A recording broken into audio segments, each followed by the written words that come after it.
28 de junho de 1914. Em Sarajevo, o estudante bósnio Gavrilo Princip mata a tiros o sucessor do trono da monarquia austro-húngara, Francisco Ferdinando, e sua mulher. No vídeo de hoje, vamos falar da Grande Guerra, também conhecida como Primeira Guerra Mundial, de 1914 a 1918, o conflito que mais deixou consequências geopolíticas na história da humanidade. A Grande Guerra foi a mãe das guerras dos séculos 20 e 21, com seus efeitos sendo sentidos até hoje, mais do que outros conflitos que até mesmo vieram depois. Ela é a raiz da geopolítica mundial, responsável por iniciar o fim da ordem mundial que existia desde o século XVII. Mas antes disso, não se esqueça de se inscrever no canal, ativar o sininho e compartilhar o vídeo com todo mundo que você conhece. Meu nome é Adrião Peta e esse é o Geopolítica Mundial.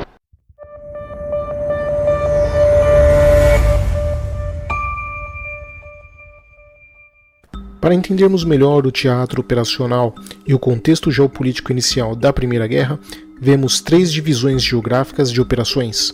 O primeiro, a área ocidental, abrangendo Europa e Oriente Médio. O segundo, a área oriental, pegando o Sudeste Asiático, Leste Asiático e região do Pacífico. E por fim, a área sul, abrangendo o continente africano. Na área ocidental, vemos que a França havia assinado em 1892 o Tratado de Aliança Franco-Russo e acertando suas pendências coloniais com a Grã-Bretanha na África, celebrando assim, em 1894, a chamada Entente Cordial.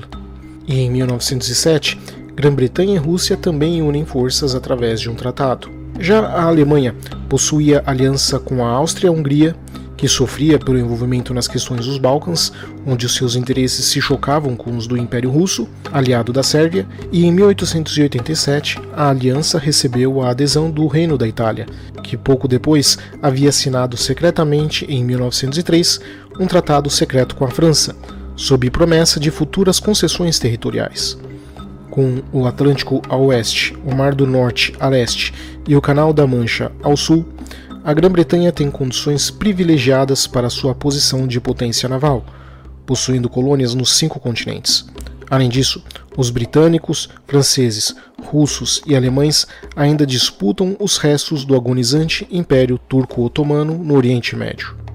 Ainda na margem sul do Canal da Mancha estavam os pequenos reinos da Bélgica e da Holanda, caminhando numa corda bamba, sabendo que qualquer compromisso de defesa com a França ou com a Grã-Bretanha implicaria problemas com a Alemanha, e vice-versa. Assim, temos os aliados ou Tríplice Aliança, por ora formada por França, Grã-Bretanha e Império Russo, e os Impérios Centrais, formados por enquanto por Alemanha, Império Austro-Húngaro, Itália. Na área asiática, temos a presença dos aliados europeus, França a partir de suas colônias, a Rússia e o Reino Unido a partir tanto de suas colônias como também a partir dos territórios de sua comunidade, na Austrália e na Nova Zelândia. Já pelos impérios centrais, temos a pouca presença alemã em áreas na China, Nova Guiné e Samoa e a presença ainda menor do Império Austro-Húngaro, basicamente limitado a uma pequena área na China. E na área sul, temos o continente africano, com a forte presença dos aliados ingleses e franceses, e a presença pequena do Império Alemão com o Império Turco-Otomano, apoiando os Senussi e o Sultanato de Darfur. Como iremos observar depois, os atores da Primeira Guerra Mundial irão mudar drasticamente conforme o desenrolar da guerra. Após a morte do príncipe Francisco Ferdinando, em 28 de junho de 1914, a Sérvia aceita as várias exigências austríacas, menos uma, a que abria o seu território à investigação dos austro-húngaros. Assim, o Império Austro-Húngaro declara guerra à Sérvia em 28 de julho e invadem ela, bombardeando a sua capital, Belgrado. A guerra havia começado. Já no dia 30, o czar da Rússia, Nicolau II, decide entrar na guerra em favor da Sérvia, considerada pelos russos um estado eslavo e aliado, sem falar de sua importância geoestratégica para os interesses do Império. Com isso, em 1º de agosto, o imperador Guilherme II da Alemanha, que havia prometido ajuda aos austríacos, decide também entrar na guerra. uma vez que via o conflito com a Rússia como inevitável, o melhor, a partir de sua percepção, seria tomar a iniciativa para pegar as tropas russas em situação de desvantagem. Porém, o foco alemão para a frente russa prevê a demora na mobilização do exército russo e, portanto, elabora a estratégia em uma atitude defensiva. E sabendo que a França entraria na guerra ao lado da Rússia, poderia implementar o seu plano Schlieffen na frente ocidental para derrotar os franceses, considerada a sua principal ameaça. O plano alemão previa uma manobra de envolvimento executada por uma fortíssima ala direita, girando velozmente para oeste através de Luxemburgo e da Bélgica, para depois ir ao sul pela França, envolvendo Paris por oeste. Enquanto isso, a ala esquerda alemã atacaria ao sul, na fronteira da Alsácia-Lorena, atraindo os franceses para fora de suas fortificações.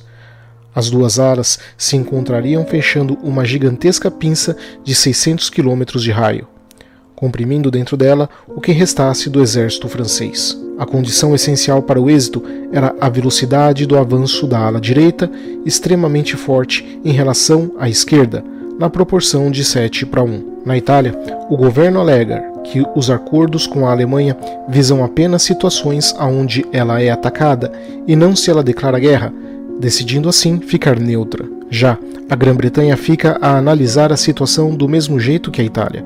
Afinal, naquele momento, havia a crença por parte dos estrategistas ingleses de que talvez o exército mais forte da Europa fosse o francês, e qualquer apoio à França pudesse vir a jogar a parte continental da Europa nas mãos francesas, o que seria tão ruim quanto perder a Europa para a Alemanha. O mesmo ocorre com a Bélgica e Luxemburgo, que decidem ficar neutras no conflito. Porém, a Alemanha invade ambos os países, o que faz com que Londres dê um ultimato para a Alemanha desocupar a região, o que é ignorado por Berlim, resultando então na Inglaterra declarando guerra em 4 de agosto de 1914. A resposta francesa à declaração de guerra alemã é o Plano 17, uma sequência de planos ofensivos precedida por outra de 6 planos defensivos, elaborados entre 1875 e 1881, ou seja, estavam desatualizados considerando o nível tecnológico da época, visando a retomada da Alsácia-Lorena para então atacar o centro da Alemanha, neutralizando a sua capacidade administrativa. Porém, o plano é um fracasso e os franceses são rechaçados na fronteira com a Alemanha, com 329 mil soldados franceses e 250 mil soldados alemães mortos na batalha, que dura menos de um mês. Na África, as forças alemãs baseadas na África Oriental Alemã, atual Ruanda e Tanzânia, avançam sobre a África Oriental Britânica, atual Quênia. Em 23 de agosto, em Mons, na Bélgica, as forças britânicas recém-chegadas se unem aos belgas e tentam barrar o avanço alemão, mas são esmagadas pelas forças muito maiores da Alemanha, sendo obrigadas a recuar de volta para dentro da França. No mesmo dia, o Império do Japão honra o seu tratado de mútua defesa com o Império Britânico e declara guerra à Alemanha, e no dia 27 inicia o ataque contra a base naval alemã em Tsingtao, na China. Enquanto isso, no fronte oriental, o Império Russo invade o nordeste da Alemanha, porém, dada sua inferioridade tecnológica e técnica, são massacrados pelas defesas alemãs, perdendo um exército inteiro em apenas 4 dias, na Batalha de Tannenberg. Por outro lado, as forças do Império Austro-Húngaro fracassam de forma humilhante na ocupação da Sérvia ao final de agosto. Na África Ocidental, as forças combinadas de Reino Unido e França tomam a colônia alemã de Togo. Porém, os britânicos a partir da Nigéria são derrotados na primeira tentativa de incursão sobre os Camarões alemães. E ainda em agosto, as forças neozelandesas conseguem tomar a Samoa alemã quase sem resistência. No início de setembro de 1914, a guerra tem apenas cerca de um mês, mas já soma centenas de milhares de mortes de ambos os lados. Em mar, a vantagem britânica naval é devastadora, e sabendo disso, decidem impor um bloqueio naval sobre a Alemanha a partir do Mar do Norte. Porém, em 5 de setembro, os alemães iriam inaugurar uma combinação que iria revolucionar a guerra marítima pelo restante do século. No primeiro caso de um submarino afundando um navio com o uso de um torpedo. destruindo o primeiro navio inglês e colocando em questão a superioridade naval britânica. Na África, novamente os britânicos, em setembro, tentam ocupar os Camarões alemães e de novo são barrados pelas forças do Império Alemão. Ainda no início de setembro, com os constantes avanços alemães, as forças francesas e inglesas tentam criar um perímetro defensivo desesperado em Marne para proteger Paris, o que funciona, conseguindo ainda no contra-ataque empurrar de volta as forças alemãs para o norte, com cada lado perdendo 250 mil soldados em apenas 6 dias de batalha.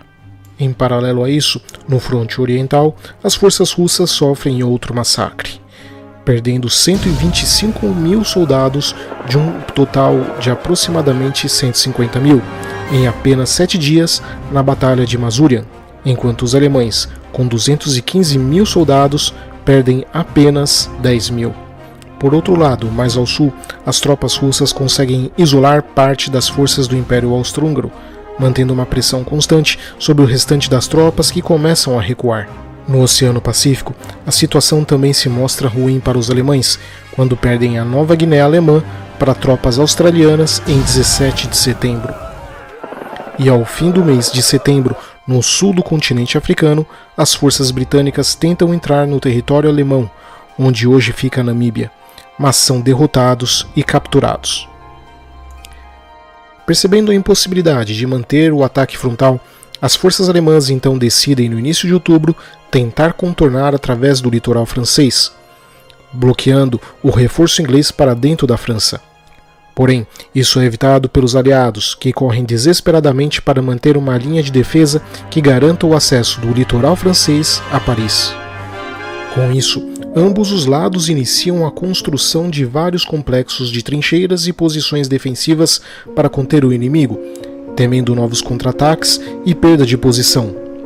Eles não sabem ainda, mas a guerra de movimento está acabada e o restante da guerra será a partir de trincheiras. Em uma guerra que será angustiante e torturante para todos os lados, que sofrerão nas trincheiras os mais diversos males, tais como doenças como pé de trincheira e tuberculose, esgotamento emocional, infestação de ratazanas, entre outros. Novamente na frente oriental, devido à derrota austro-húngara, a Alemanha vitoriosa no norte agora precisa enviar reforços para os seus aliados ao sul, atacando assim Varsóvia para tentar atrair as forças russas, mas acabam bloqueadas em Lodz em novembro. Que logo no início do mês, na China, as forças japonesas finalmente capturam a base naval alemã de Tsingtao. Na América do Sul, na costa do Chile, ocorre a Batalha de Coronel em 1º de novembro, com a frota alemã destruindo 2 navios britânicos. Porém, 7 dias depois, são interceptados nas Ilhas Falkland ou Malvinas pela Marinha Britânica, e 4 dos seus 5 navios alemães são destruídos. Para a sorte dos alemães, em 14 de novembro, o Império Turco-Otomano decide se aproveitar da situação e declara apoio aos impérios centrais, com a sua marinha atacando a Rússia na região da Crimeia e também avançando por terra através do Cáucaso. Os britânicos, então, se aproveitam da declaração de guerra do Império Turco-Otomano e as suas tropas, a partir da Índia Britânica, desembarcam no sul do atual Iraque, capturando Basra e garantindo assim o abastecimento de petróleo para o Império. Com a chegada do inverno em dezembro, as forças austro-húngaras finalmente conseguem entrar na Sérvia e ocupar a capital Belgrado. Porém, novamente, as forças sérvias conseguem no contra-ataque expulsar os invasores. E nos mares do norte, a supremacia naval britânica é de fato posta em dúvida, conforme navios alemães conseguem atacar diversas cidades na costa da Inglaterra. A estratégia naval alemã é, em geral, parecida com uma guerrilha marítima, atacando de forma singular e indireta, evitando assim grandes confrontos abertos e diretos com a marinha britânica. Com a chegada do inverno, os franceses, acreditando que o frio iria enfraquecer a moral alemã, iniciam operações ofensivas na área de Champagne-Ardenne em 20 de dezembro, porém com resultados ridículos. No Cáucaso, a situação não é melhor para o Império Turco-Otomano, que em 22 de dezembro ataca a região de Sarikamish, apenas para ser destroçada pelos russos. 1914 acaba e a Grande Guerra já é a mais letal da história da humanidade. Porém, diferente do que os militares de ambos os lados acreditavam de que seria uma guerra rápida e fácil, está apenas começando. Com a chegada de 1915, a guerra está travada em movimentação, mas não em vidas humanas. Com poucos meses de batalhas, mais de 1 milhão de soldados já morreram.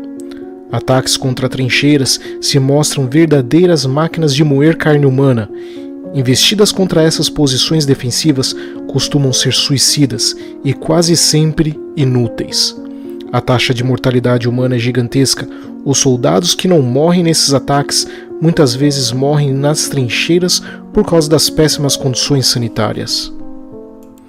Essa alta mortalidade operacional se deve ao fato de que as novas tecnologias armamentistas, como por exemplo a metralhadora, inovaram demais o campo de batalha, em contraste com comandantes militares antiquados ainda acostumados com técnicas e estratégias do século XIX. Um exemplo disso se dá nos uniformes de alguns países como a França, que no início do conflito usava calças e caps vermelhos junto com azul durante as batalhas. Até que depois do custo da vida de vários jovens soldados, perceberam que era mais importante ser discreto na batalha do que ostentar orgulhosamente as cores de sua bandeira. Com a guerra geral travada, ambos os lados começam a apostar na tecnologia para mudar o curso da guerra. Por ar, em janeiro de 1915, os alemães usam dirigíveis para atacar as cidades da Inglaterra, e por mar, se os britânicos conseguiram bloquear o acesso naval para a Alemanha, os alemães, por sua vez, tentam impor um bloqueio naval nas ilhas inglesas através da sua frota de submarinos. Na Ásia, em Singapura, soldados indianos iniciam uma série de motins e insurreições contra as autoridades britânicas, que, sobrecarregadas em outras regiões do globo, não conseguem fazer muito. O Império do Japão, então, envia ajuda para sufocar os motins, o que é aceito pelos britânicos. Já no Oriente Médio, em 19 de fevereiro, as marinhas francesas e britânicas se dirigem para o Império Turco-Otomano para bombardear Constantinopla, visando assim intimidar os turcos. Porém, acabam sendo bloqueados no Estreito de Dardanelos. Em 22 de abril, pela primeira vez na guerra, é utilizado armamento químico, quando os alemães usam gás cloro contra as posições franco-britânicas, o que obriga aos aliados a abandonarem as trincheiras em desespero. Porém, devido à falta de soldados, os alemães não conseguem avançar sobre o território esvaziado. Agora, com o risco de armas químicas, ambos os lados irão equipar os seus soldados com sufocantes máscaras antigás, aumentando ainda mais a tensão psicológica sobre os jovens militares. No dia 25 de abril, as forças aliadas lançam um desembarque anfíbio em Galípoli, território turco-otomano. A operação decidida por Winston Churchill se baseia em relatórios de inteligência errados, que acreditam que as forças otomanas na região seriam muito menores do que o que realmente eram. Os 345 mil soldados britânicos e indianos, 79 mil soldados franceses, 50 mil australianos e 15 mil neozelandeses são barrados por 315 mil soldados otomanos, um número 5 vezes maior do que os indicados pela inteligência britânica. E em maio de 1915, o Reino da Itália decide se unir aos aliados, após o Império Britânico e a França prometerem concessões territoriais aos italianos. Com isso, a guerra vai ficar mais intensa diretamente sobre o Império Austro-Húngaro, o que irá dar uma nova dinâmica para o conflito, que apesar de parecer paralisado nas trincheiras, na verdade vai ficar mais intenso e ativo. Com isso, terminamos a primeira parte. Não se esqueça de acompanhar o canal para ver o desfecho dessa guerra tão terrível na parte 2. Obrigado e até a próxima.